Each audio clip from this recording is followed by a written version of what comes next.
Hello, and welcome to the Argyle CFO Leadership Forum. My name is Nick with Argyle, and it's great to have everyone joining us today. A couple of notes before I turn things over to our panel moderator. First, a quick reminder to stop by our sponsors' virtual booths at any time during today's event and for the following week. Our partners are committed to providing you with valuable content and a great overall experience. At any time during today's event, you can visit their virtual booths from the main agenda page, which include complimentary materials, information, and meet and greet opportunities. To ask questions throughout the session, simply type into the Q&A chat, and we will address your questions as they come in. Now, without further delay, I would like to introduce our moderator, Christine Milloway, Interim Chief Financial Officer, IMA. We are excited to have Christine and our panelists for a panel discussion titled Modern CFOs and the Finance Evolution. Welcome, Christine. Over to you. Thanks, Nick. Good afternoon, everyone. I am very, very excited to be talking about this important topic with this impressive senior executives panel today. This is very relevant topics that I can't wait for this rich discussions. So with that, I would like to have our panel to introduce themselves. So Patricia, you wanted to start first? Absolutely. Thank you so much, Christine. I'm Patricia Tatro. I work as a consulting CFO with CLA, Clifton Larson Allen. We're a top 8 accounting firm, and we offer many professional services. So I lead the technology industry outsourcing group. So I have other colleagues who provide everything from CFO, well as staff accounting needs. But I get to work with a lot of different clients in this space, and I think that it will bring up hopefully some beneficial responses to some of these questions today, because I do have the privilege of seeing how several businesses are interacting. That's great. Happy to have you here, Patricia. With that, let me pass on to Dipti. Dipti, can you please introduce yourself? Definitely. Thanks, Christine. Hi, everyone. I'm Dipti Arora. I'm a finance leader in the technology space. In my current role, I'm VP of Finance of a late-stage developer operations startup called Circle CI. And prior to Circle CI, I've led FP&A teams for public companies in the technology space. I started my career, what now feels like a very long time ago, in public accounting, and then transitioned over into corporate finance and FP&A, and then that's how I got to where I am today. I'm very excited to be a part of the discussion, and this is a very exciting and interesting topic, so I'm glad to be here and contribute. That's great. Thank you, Dipti. So let me pass it on to our last panel member, who is on the phone as well, is the Dhiraj. Please introduce yourself. Hi. Thank you. Hi, I'm Dhiraj Cherian.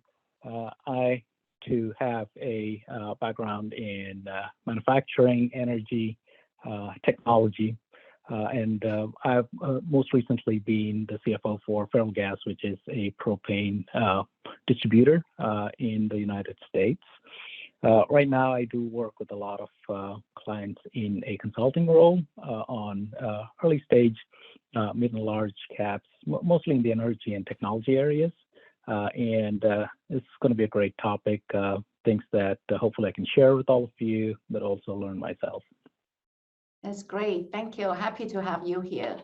So with that, I'm not going to waste everybody's time, and let's go right to the first questions here. So with all this, a lot of uncertainties and, a lot of going on in the last few months, what are some of the biggest challenges and opportunities that you think finance are facing? And can you kind of share some example? I'm going to just, go with Patricia first, and then we will hear from other panel. Thank you very much. So yes, I have seen, some particular challenges. This is, even with my colleagues in other industries, we're seeing, a lot of cash flow. Companies are really trying to manage cash and liquidity. There's been a lot of changes in customer preferences. And one thing specifically I'm seeing in the technology industry is with the the Section 174 tax change. So we are seeing that technology companies who who are in that startup mode, that R&D mode, they are no longer able to expense for tax benefits in the same year that they have that they paid out. So this is a change, and now it's instead amortized over a number of years, depending if it's domestic or foreign. So they still get all of that expense deduction, but it's spread out over a longer period, which is hurting companies right where they are. Today they're bootstrapped or they're taking in investors, but they're really having to watch cash. And so this was pretty big hit for many of them. But there are some things that they can do to try to, get through that, make sure they're, working on their business incentives, such as the R&D credit. So for all of the domestic development work, they may be able to get a very substantial credit for that.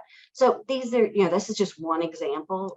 But yeah, there's plenty of challenges right now as everyone's still trying to readjust to, post-COVID and the economic concerns and interest rates and things. So. Mm-hmm. No, that's thanks for sharing your perspective, Patricia. Definitely not lack of challenges in the market. And one thing you mentioned about cash, and I think with all those different interest rate hikes, in the last several months, and I think everybody have that in mind. Any corporations, whatever sector you are in. Very good point. So with that, I wanted to hear Dipti. Dipti, you want to share your experience in terms of the challenges? Yeah, I mean, the challenge really is remaining agile and being able to pivot quickly, given that this is an ever-changing macro environment. So being able to react quickly with how your business is trending is definitely a challenge, right? A lot of businesses right now have very poor visibility on how their revenue and top line is trending, which means that we as finance leaders have to have different scenarios and levers that we're ready to basically pull and moderate the bottom line with the top line. So I think that both the scenario planning and having those ready to go as we see the top line changing is really, really critical. But then I also see this as an opportunity for finance leaders to really lead in and sort of step up and lead some of these initiatives. We can lead some of the cost efficiency and optimization efforts, improving cash runway efforts.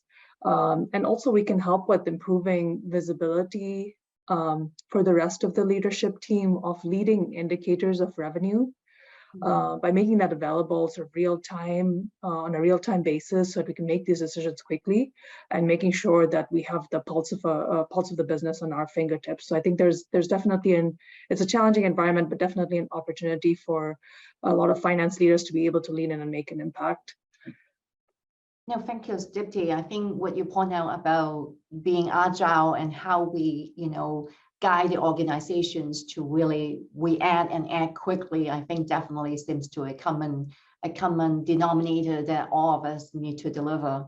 So with that, I would like Dhiraj, can you kind of share your, perspective on the opportunities and challenges that we experienced? Absolutely. Both Patricia and Dipti did talk about two key areas of challenges, but when you look at it, where I have seen is where finance leaders don't come into play midstream or downstream on the whole process of managing finances as well as reporting, but a lot of it is moving more and more upstream, not because it's being thrown on the finance leaders to be collaborative or take accountability up front, but it is in everybody's best interest. So I'm seeing more of my peers working with me and me working with my peers. Sometimes just, it's almost voluntary, just saying, I want to be there. I want to know what's happening on the factory floor. I want to know what's happening in my supply chain. How can I help? How can I be a support or a face to the vendor or customer to help us get a better handle on all of our operations, which finally does translate to numbers, right? Of course, we still have our other hat where we have to manage cash flow and the reporting and the compliance, etc. Very good point, Dhiraj. I think, all of you kind of mentioned all this common challenges and also help give us the opportunity as the finance leader, and how do we step up, how do we collaborate with the rest of the organization to deliver for the organizations is a very good point. So with that, my next questions to the panel is that, how do you see those challenges, various industry by industry, and can you share particularly obstacles in your industry that you have faced recently? With that, let me do a reverse this time, if I may. Let me go to Dheeraj. Okay, sure. I can give you two examples, one in the automotive sector, the other one in the most recent in the propane sector, right? So when you look at the automotive sector, it's about technology changes and the demographics as to who's buying vehicles, how the supply chain is working. So when you look at it, I don't want to go back to saying, since COVID, but it's an ongoing change. It's an ongoing dynamic that the supply chain has changed, right? Sometimes you have too much of a component, sometimes you don't have enough. And you don't work in your own silo. So if you are, when I was with Panasonic Automotive, we are a global tier one. What we produce is not the only thing. Think of a car, we're just one component in there. Our product has 1,000 components, but when we complete the unit, it's one component in another 1,000 that make up the car. So unless all of them are lined up, our product does not sell or there's no demand for it. So you just need one vendor somewhere who supplies to the OEM, like say GM or Toyota, who can supply, and then you don't have a market for your product because it has to wait for everything to line up. So how do we work with that? How do I manage cash at that time? How do I ensure we don't have excess inventory on hand? How do we ensure we have sufficient inventory and I'm not paying penalties for holding up production on a line at a customer side? So that is one. But when you start looking at on the other side, give you another example where I'm actively working with operations, because in Ferrogas, I had purchasing, fleet, which is a big component of delivery, last mile delivery, ensuring that we can get the best savings at all times, both material, hedging our propane, ensuring we have sufficient volume at the right price so the customers don't get hit. And if they do get hit, how that will impact our sales. And that's important. So this is where, it comes into play that you don't work for your own function and for yourself to support the company. You work for everybody else. And this is where we're constantly working almost like an orchestrated daily strategy and tactic to ensure that we support the business supports the function, right? And that leads to more collaboration, and it's good for the customer, good for the business, right? So these are two areas, and today, fuel prices keep going up and down, but you can't suddenly charge a customer the next day for a higher price. You have fixed a rate, you have to stick with that, and then you have to bring it down when it does over a period of time, not on constant fluctuations. So this is something that we see. A lot of customers feel it at the pump, but for a person who uses it as a utility, we can't do that. And managing that or working, a strategy to ensure those ebbs and flows don't impact the overall business and the cash flow is important. So we've seen those happening, and it just continues to do so all the time. Thank you, Dheeraj. That's a very interesting insight that you just provide, because it's clearly not just looking at our own organization, right? How do you work together across the whole value chain is becoming super critical and important. So thank you for that. For that, Dipti, you wanted to share your perspective on your industries and in terms of the obstacles. Yeah, I mean, the challenges definitely vary by industry, as Dheeraj gave some examples of a couple of different challenges. I mean, the industry that I am in, the tech space and the startup world, the macro challenges have definitely been felt more acutely in that space. You know, a lot of companies in my space have seen top line growth is declining, which means that valuations for startups have been impacted. And as a result, we've had to make some pretty difficult decisions in order to both improve unit economics of the company and also improve cash runway. I mean, I was reading a stat that since the beginning of this year, more than 150,000 workers have been laid off in the US tech-based company space. So you can see what kind of significant changes companies have been having to make in order to become more efficient and improve their unit economics. And one of the other obstacles really, and Patricia had sort of alluded to this in the beginning for startups, has been finding financing and funding options. The IPO market has been really slow. So for later stage startups, that's becoming a challenge to go IPO. The rising interest rates have made it difficult to navigate through debt financing options. And then the typical financiers like the VCs and the PEs of this world have been asking for more and more profitable growth and are also asking for growth as well, which is pretty challenging for the CFO to navigate in a time when revenue growth is not at the historical levels that it was at. So this is one of the obstacles that, you know, in this space, like CFOs are having to navigate through, like how do we find financing options and still continue to improve efficiency for the organization. Yeah, no, thank you, Dipti. I think your perspective on the how much impact to the tech industry is definitely, we all hear about it, and you have the first-hand experience, and to share that insight is very important. Thank you for that. Patricia, what about your industry? Right. So yeah, Dipti and I, we share a lot of common characteristics, I think, in the kinds of work we do. So just to kind of add on to what she's been sharing, we are seeing, you know, a lot of these companies, they're trying to go out and raise money. VC money is a little bit more constrained.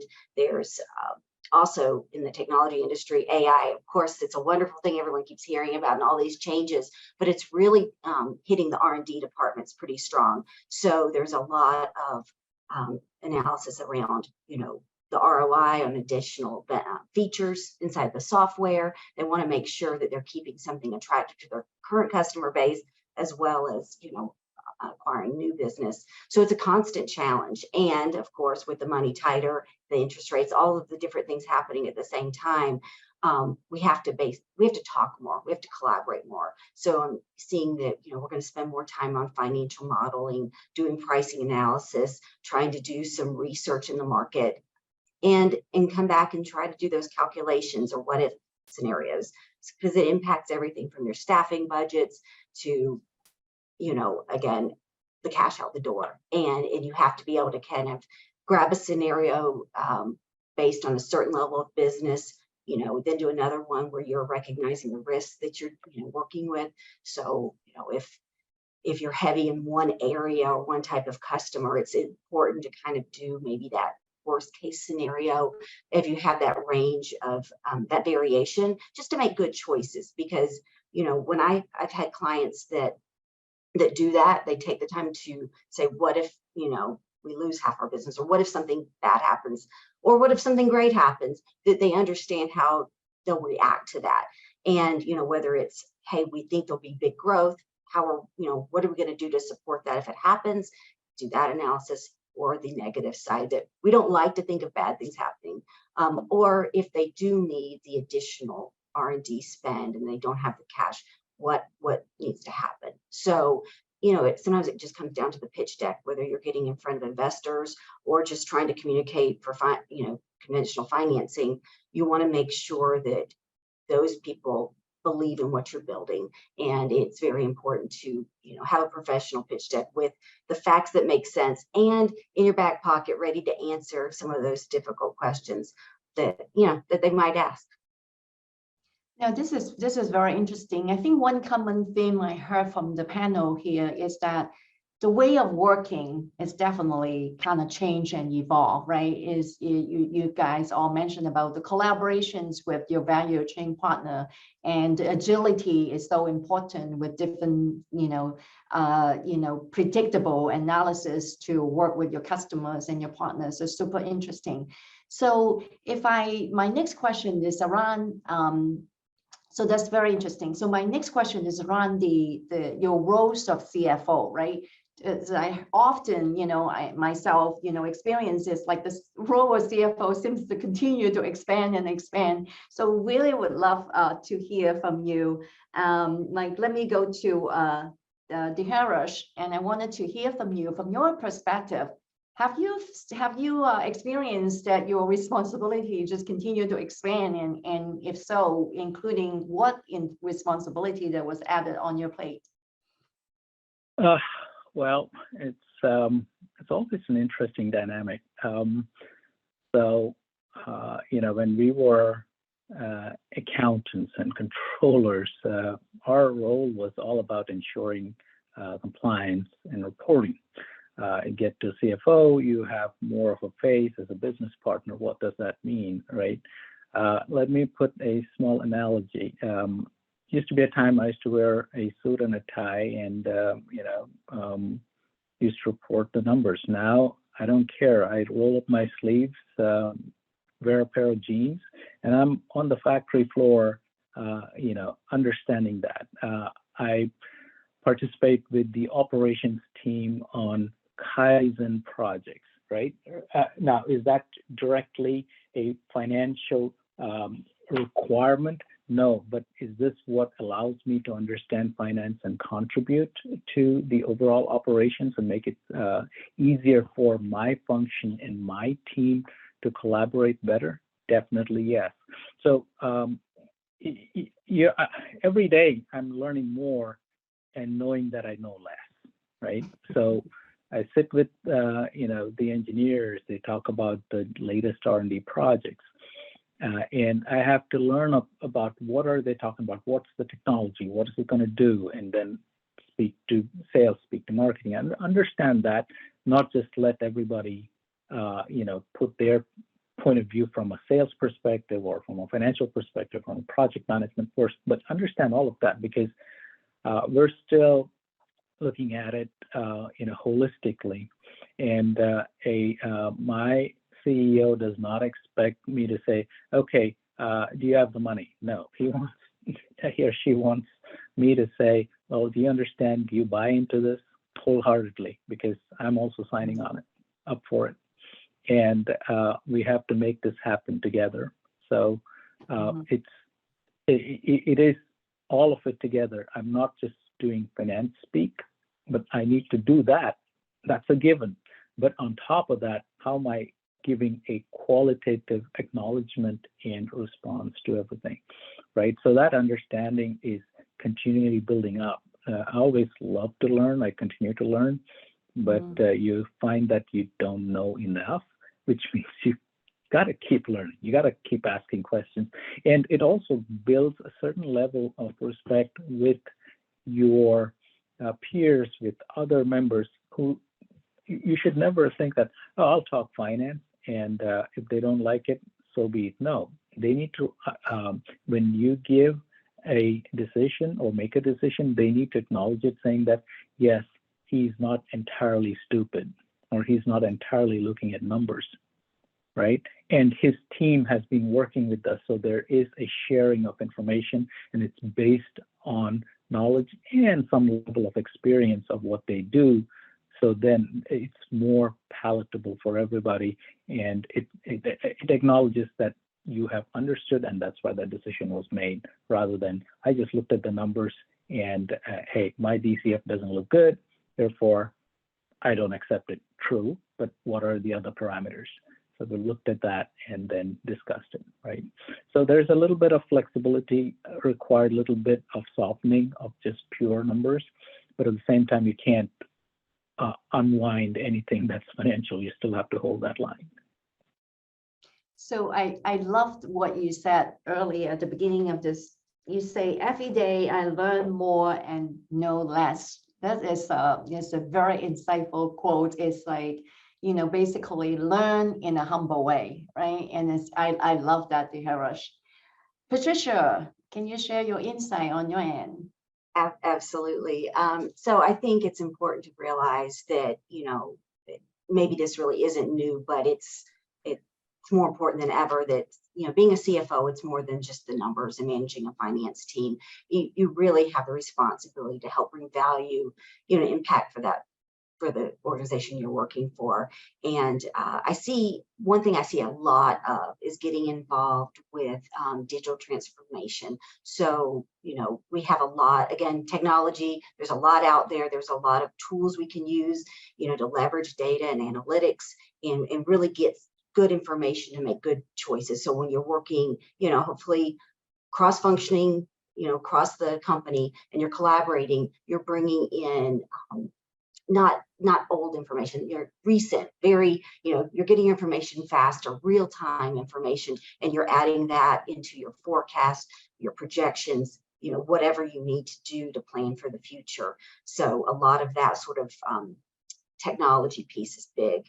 And then, working together on growth strategies or exit plans, analysis around M&A transactions, those sorts of things, quite often. And then in my space, since I work a lot with software companies who are working with VCs or other investors, there is a lot more emphasis on how we're communicating to stakeholders and making sure that we are bringing the right information, that we're ready to educate. We're not just giving reports. We're bringing the group in, whoever the people are listening, and making sure that audience understands what's in front of them. So that to me is another big thing that I'm seeing. But other than that, it's just where I would say collaboration would be the thing, a bigger company-wide collaboration. Thank you, Patricia. Yeah, I think what you brought out about how do you tell the story and communicate that story effectively to potential investor, right? In your case, it's like super important. So thank you for that. So Dipti, can you share your thoughts on that? Yeah, but Patricia and Dheeraj alluded to this, but over the last decade or so, the role of the CFO is becoming more and more strategic, right? We're not only expected to talk numbers, but also we need to work hand in hand with the business. Collaboration, Patricia alluded to, we need to work hand in hand with the rest of the business so we can help the rest of the business make financially optimal decisions. And we need to have a good understanding of the business so that we can be a trusted partner to the rest of the C-suite and the leaders in the org, right? Because they want to use us as a sounding board to be able to make decisions. And we need to have a really good and integral understanding of how the business works in order to do that. But what I'm also seeing more and more is that, especially in smaller companies, that the CFOs are actually being trusted with more than just the traditional finance and accounting roles. So a lot of times now, you'll see that facilities and IT and sometimes even HR and legal are being thrown under the umbrella of the CFO. And I think that's because the CFO does have, a good view of the overall business, and that's why we're being trusted with more and more functions being thrown under the umbrella of the CFO. So I'm seeing that a lot more now with smaller organizations where the CFO scope of responsibility has grown. Thank you, Dipti. I think this what I learned from all of you is that it's not easy to be today's CFO, right? The CFO is much, much broader. Like you need to have the strategic mindset. You need to have the perspective of the strategy officer, but you also need to have the how to run the operations like a COO, and then of course you need to deal with customers. So it's definitely a very interesting evolutions of the role of CFO. So given of that, my next question I would like to understand is from all of you is that what are your key priorities for the rest of the year? It's already basically 8 months gone by, only 4 months left. So what are your key priorities for the remainder of the year, and also going into 2024? What are the key top priorities for you and your organizations that is keep in your mind? So if I can start with Patricia again. Thank you. Thanks, Christine. Yeah, I mean, for me, I think as we finish up 2023, we really need to understand the finance function and make sure that we do have plans in place for, strategic analysis, that the teams are all in all the accounting and finance people are on the same page with that, and spreading that message throughout the organization, working more diligently on the budget process, and actually looking for creating that plan for next year, start thinking about some of the software changes, building of the processes. So what workflows are slowing us down? So prioritize, the analysis around, do we want to change anything with our tech stack? Working on with sales to look at, and marketing to make sure that there's good ROI on the campaigns and all the initiatives, do the work with HR on maybe staffing, training, having a staff plan in place with, the contingencies, ready to go. So really, again, just building from the bottom up, working with each team on all the, their areas so that we're planning well for what may come next year, the good or the bad or everything in between. And I think that, understanding, again, just going back to making sure 2024 is set up in a way as we get going that we are meeting regularly. It's not just an idea, oh, we'd love to have this collaboration, but we actually have, even in this virtual world, we're spending the time together to go through the results, the forecast, the budget, and all the different models, and and work together. And as things change, have that. I actually like to have kind of a financial model that everyone can work together on, even if you have something else that isn't. So you have really this sharing concept, and you get people involved, and you have them, working together in that shared document to look at those scenarios, and using technology a lot for some of these smaller forecasting, kind of the micro events or the drivers that might come up, and talking about it. Thanks, Patricia. I love the way that you remind us about, we focus on return on investment, we focus on processing technology, but at the same time, how you pull the people in and have that alignment, with your team and get people really engaged is definitely a important concept. So thanks for sharing with us on that, Patricia. Dipti. Yeah, I mean, for the rest of this year and also for next year, the focus will definitely be on reinvigorating top line growth. So we're working very closely with the sales and the marketing teams to figure out how we can do that, where we need to have maybe pivots or tweaks in our strategy to enable that. And then, as Patricia was alluding to, I mean, managing the capital optimally and carefully evaluating ROI across the board is really, really critical. We have to grow more efficiently than we have done in the past. So, I mean, looking very carefully at what is the ROI of all these different investments we're making. We're taking a hard look at all of the spend we have, and almost doing like a zero-based budget approach with everything. It's like we start from scratch, pretend you have nothing, and then let's start with like evaluating the ROI of everything that you want to reintroduce back, right? So there's definitely a large focus on being able to grow more efficiently, which is definitely falls in the wheelhouse of my realm and the CFO's bucket, right? So that's something we're focused on in addition to top line growth.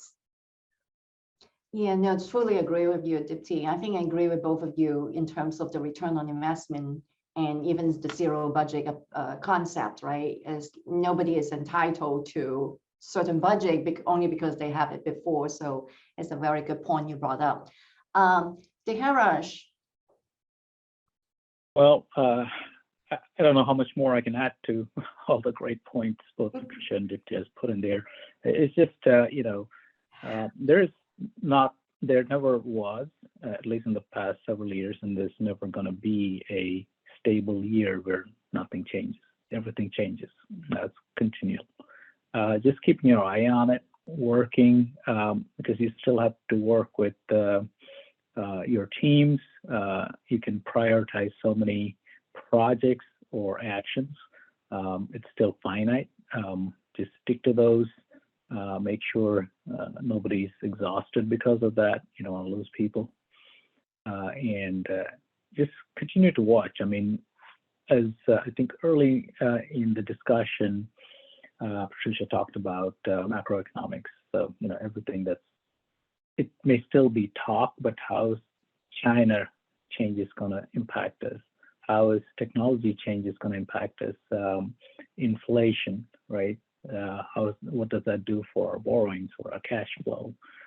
All that matters, right? I mean, continuing to juggle all of this and making sure we can at least comprehend the patterns in what's going on every day. We're going to make mistakes at some point because things change around us, things that we don't know and we may not know for a while. But just the other thing is keeping that communication, talking to your peers, letting them know what you know and what you feel good about and what you are trying to learn more about. And they also will give you feedback. You need that guidance from them as well, and it's not all self-guided, right? So that's how business should run. So it's going to be interesting as we go through. I'm not really hardlining a close of 23 and a start of 24. It's like a rolling forecast. It's a rolling business.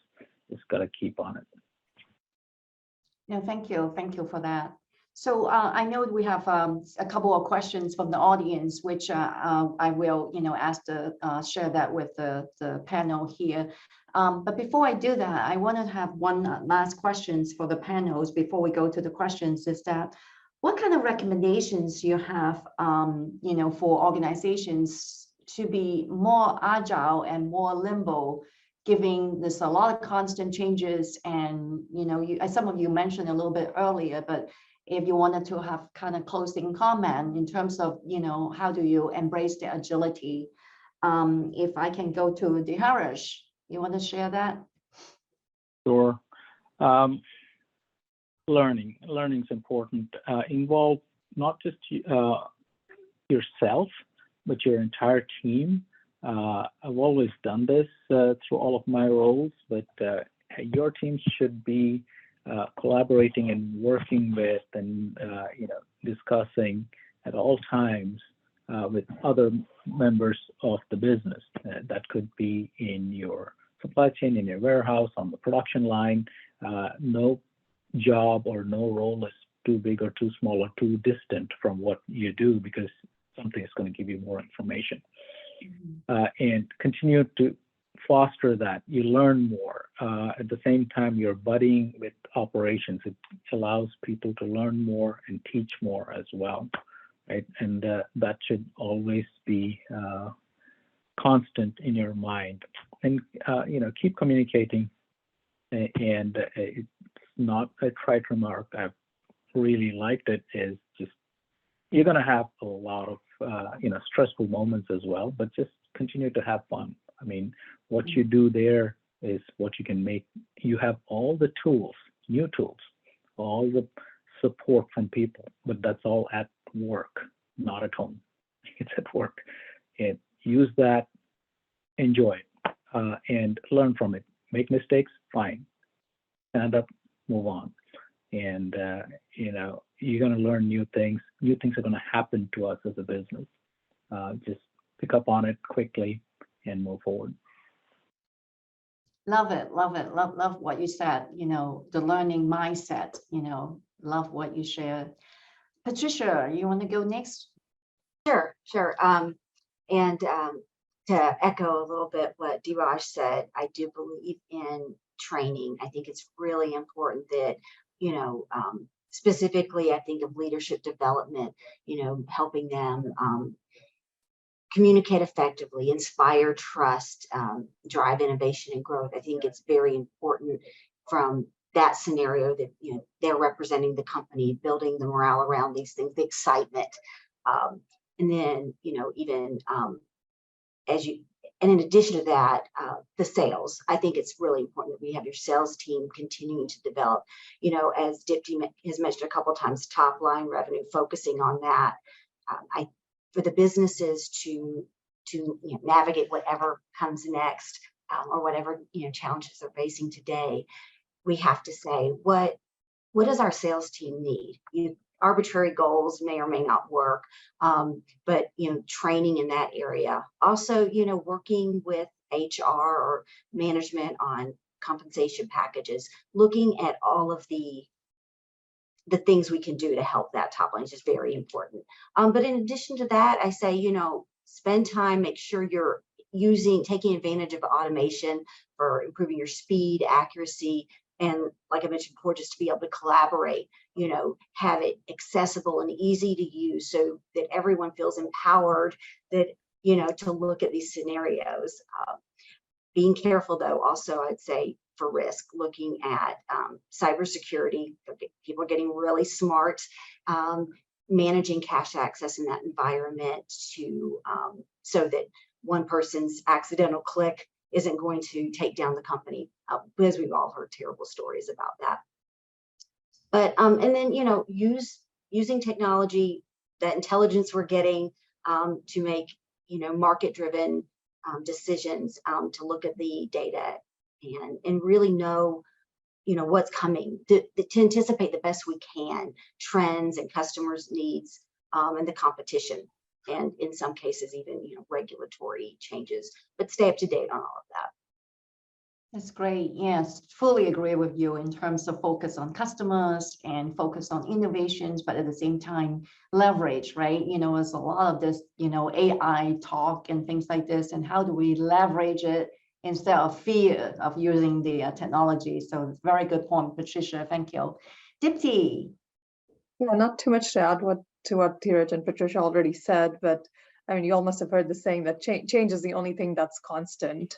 Right? So we have to build our organizations, being leaders in the organizations, build the organization that's open to change, is culturally, has a way of being agile and resilient. I think it's very important that the business continues to evaluate what's being done and continues to evolve with changing times, because we can't assume, we've seen over the last few years, we can't assume that what we did in the past will continue to work in the future or will remain relevant in the future. So organizations have to be open to change, and we have to have the pulse on the right metrics within the business and also in the macro environment to know what we have to change and what we don't have to change. So I think knowing what's going on both within the business and outside the business is really, really critical, having a pulse on that so that you know when to pivot.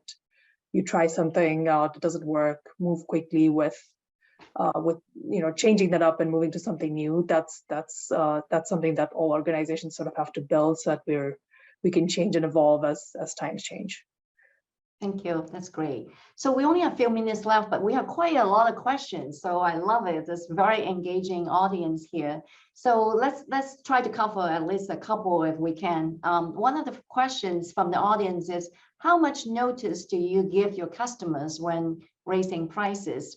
And I think particularly probably a response to Patricia, you talk about earlier, working with the customers and how do you work together? So you wanted to take on these questions, Patricia? Oh, I can. I'm not sure if I have a great answer, because it really is a matter of knowing your customers, knowing the market, what, you might know what you would like the price to be, but have you done the research to see if, what you think the likelihood of it being absorbed or accepted? I mean, so it's just going to vary. I mean, I've seen companies do, months on the future. I've seen it be more, 30 days notice. I don't have the magic answer though, unfortunately. No, that's okay. It's the Hirosh. I know I have been saying your name probably completely incorrectly. You wanted to add on something? I could give you a quick example. Yeah, I mean, think of it this way: when when the former administration, the U.S. administration, set up the China tariffs, right? I mean, and that raised prices of all components. But when you set up a contract, for a fixed price or within a certain range. You can, and 30 days, no, a year, no, you really can't raise prices because that's already agreed. So the best you can do is to try and work with the customer, show good faith that you're doing everything to reduce prices or control that. even something that's really uncontrollable, but we brought in manufacturing into the Americas to avoid those kind of taxes. And then you work with them because they understand this is a untenable situation at that point, and also to work with your peers in sales to ensure that they are able to convey that message that this is not easy for us either, and we can't continue to lose money to supply, right? And so at some point that would stop. But does that mean that we don't want them as a valued customer? We do. It's a long-term relationship. So how do we work with it? How do we share in that pain, but also share some of that cost? So it's an ongoing discussion throughout. It doesn't pivot immediately. But in something like propane, if it's not a fixed price contract with your residential customers or your commercial customers, you would change it the next month when you supply, right? But otherwise, you have to keep it fixed, and that's why we would hedge it. So things that we can do to manage our costs. Yeah, definitely. No one answer to this questions is really, as this depends on the dynamics. If we can squeeze in one more questions before the end of this panel discussions. How are CFOs working with the other teams to ensure cross-company collaboration for long-term success? Dipti, do you mind to start taking on this one? Yeah, sure. I think we alluded to it a little bit when we were talking in the panel discussion, but I think one, CFOs having a good understanding of the long-term strategy of the company, working collaboratively on a long-term plan with the rest of the organization is very, very critical. Then you're making sure that you're getting inputs from the rest of the business, and we're not doing this sort of like a silo financial exercise, right? It's got to be done collaboratively with the other leaders. That also gives you insight on what you need to change in the business in order to have success for longer term growth of the business. What are maybe some of the critical things from a product standpoint you need to relook at? You have gaps in your product roadmap that need to be filled that are critical to the success of the organization. So I think really doing a long-term plan collaboratively with the business and doing that at a regular cadence, like we do it on at least on an annual basis. We're doing the long-term planning with the rest of the business. That's really critical, and sort of getting insight from the rest of the business, but also getting their buy-in, right? You don't want to do, like I was mentioning, an exercise in a silo, which nobody is then willing to accept. So yeah, doing this exercise collaboratively and with insight from the rest of the business is key for the success of the organization. That's great. Thanks, Dipti. We got 2 minutes left. Are there any final thoughts that any one of you wanted to share with the audience? Yeah, I think we have discussed a lot of topics. Putting that in perspective for everybody. It will take more time, maybe another hour, so we won't go there. But I think an important thing is finance, more than anything, almost like technology, finance, the people in it, the processes, the regulations are all evolving, changing. And think of financial teams or people who do the finance in the company as someone who's really important, not someone who's tapped on the shoulders when a invoice has to be paid or a travel claim is denied, right? That's not the only time, and it's not where people say no. It's about, hey, we want to talk about this. Can you give me your perspective? And I want to know what you are doing, and I want to teach you what I do, so that when we discuss, we're on the same playing field. So today, everybody's or should be on the same playing field. And if they're not, please help them elevate themselves to that, especially your teams. They need to be part of everything that's happening, not at the same depth in everything, but they need to be part of it. And that's the best way to help ourselves as a finance team to do better. Thank you, Dhiharaj. That's, I think, a good closing comment. I thank you for the panel today for such a rich discussions and conversation, and thank you for the audience for your participation and calling in. Looking forward to the next sessions. So thank you all. Thank Yes, you. and thank you Thank for you. such an insightful panel discussion. And I also want to thank everyone else for joining us today. This session, along with all of today's content, will be available on demand following the event.